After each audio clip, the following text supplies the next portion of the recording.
Delta plane crashes and overturns while landing at Toronto Airport. Blame Canada. Blame Canada. At least 18 people were injured, officials said. 2 passengers, including a pediatric patient, were in critical condition but were expected to survive. So we have images. It's pretty brutal. Now, there's no life-threatening injuries. I'm glad to see that everyone's safe and okay. Of course, these are always quite horrifying. However, the story is now basically they're blaming Elon Musk and Donald Trump, despite the fact this was in Canada, over DEI and firings at the FAA.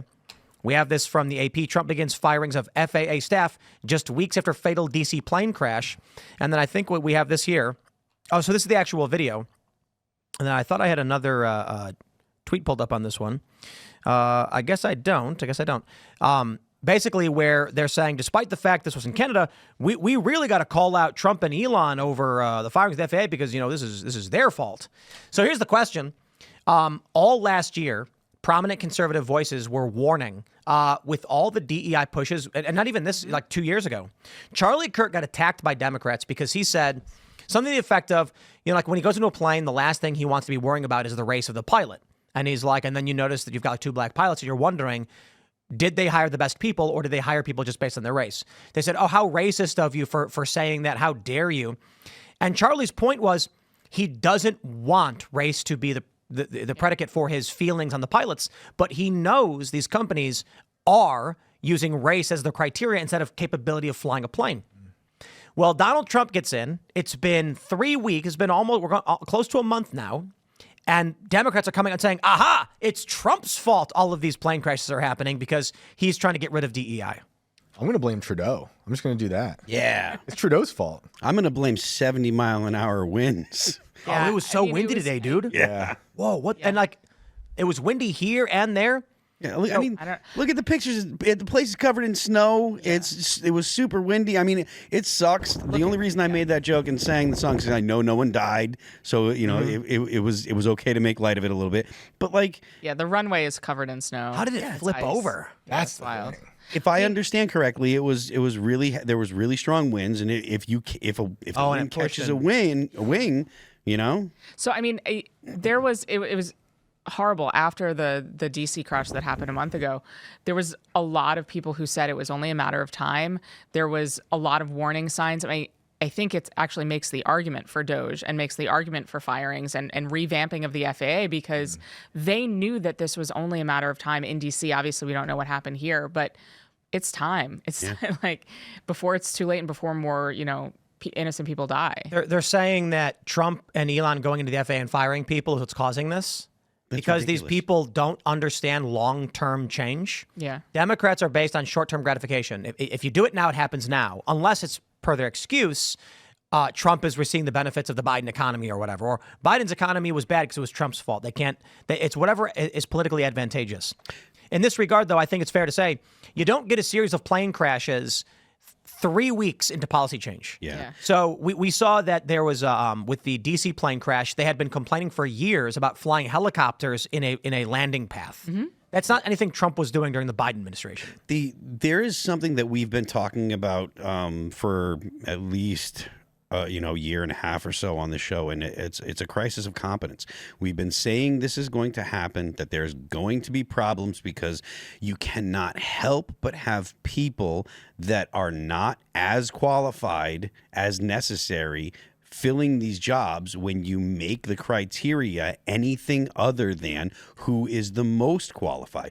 These jobs like, being an air traffic controller, they're hard. Mm-hmm. And the idea that the left has that anyone can do these things, that people are just cogs in a machine and you can replace one cog with another and there will be no negative results, that is wrong. That is plain wrong. That is not true. And the results that you get from that are deaths. When you have people that are unqualified to do things like being an air traffic controller or design bridges or any number of engineering things, any number of real world things, be a firefighter, These kind of things take people that are not just qualified, but capable of doing them. And if you don't have some form of testing to make sure that the people that you're hiring actually can do the job, or if you put any other criteria above their ability when it comes to deciding who is hired, you end up with dead people. Yo, it's like, to add to that, I believe in the incompetence clearly. But I also think a lot of these big industries are cutting corners. Like I bring up East Palestine last time we talked about the other plane crash, and they were cutting corners by lowering the inspections rates for each train car from 90 seconds to 30 seconds. And then the people who showed up, like each train, Which train are you talking about? The East Palestine. Oh yes, okay. So like they were inspected way less than they should have been. The sensors weren't working right. The people observing the sensors for the burning wheels weren't working right. And then when the train did derail, the people that showed up didn't have to blow it up. They just thought they should blow it up. And that literally destroyed that town. So I think they're cutting corners plus incompetence, and that's how we're getting all these dead bodies. We actually satirized it on Cast Castle. The gag we had was Chris and Chuck were trying to move a barrel of vinyl chloride, and then they accidentally spill it, and then Chris is like, "Oh crap, we're gonna get in so much trouble. What do we do?" And then Chuck goes, "Burn it." But the joke was that's kind of what we felt they were doing. When they see this chemical spilling out, they're like, "Oh crap, this is gonna poison the ground and just destroy this town. What do we do?" And they're like, "Set it on fire." And so they just lit it up. That's what they did. And we know they didn't have to do it. I think a lot of these people view everything as a jobs program, and so Yes. you can't fire these people. They need the job. I mean, the 60 Minutes piece, was it yesterday?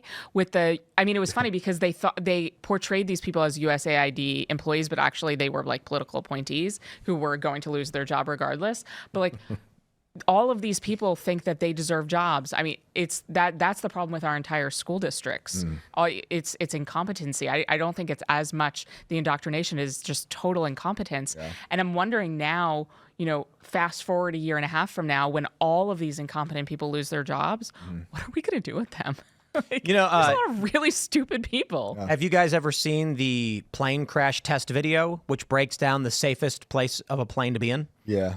And you know what the least safe seats in a plane are? Up front. First class, baby. The most likely. So I believe the mortality rate in a crash, like a substantial crash, like if the plane hits the ground, first class is just 0%. Yeah. And then those that are sitting all the way in the back by the tail in the toilets, it's like 90%. I'm fine. That's always where they put me because I have to buy 8 tickets.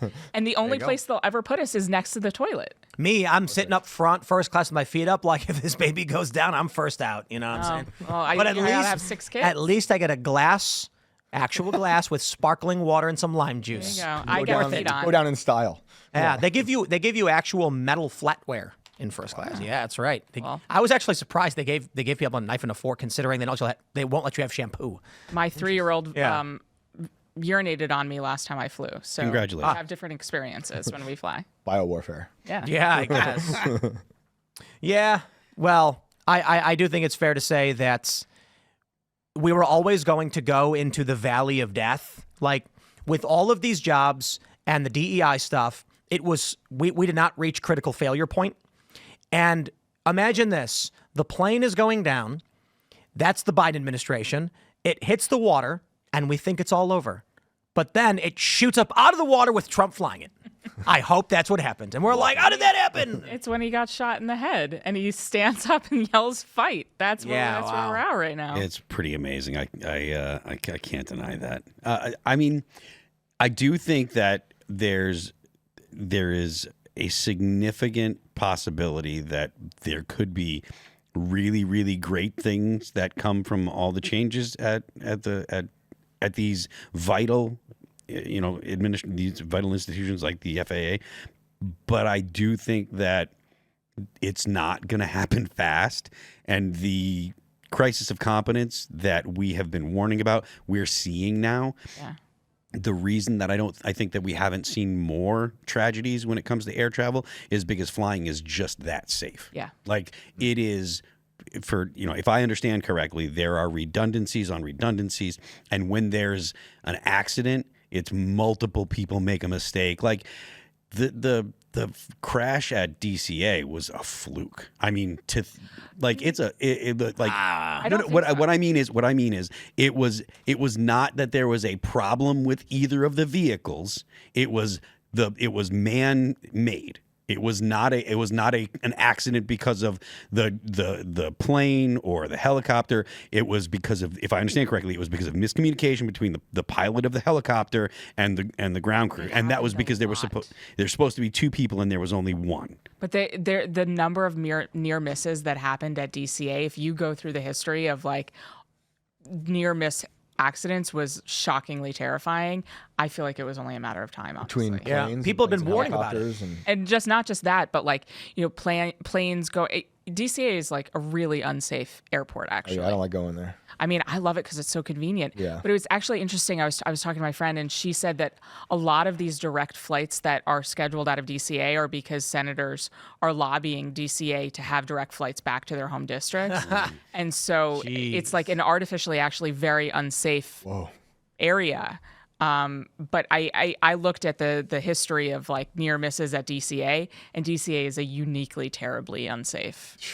Thanks for checking out this clip from Timcast IRL. Make sure to watch the show live Monday through Friday at 8 p.m. Subscribe to this channel, and we will see you all there.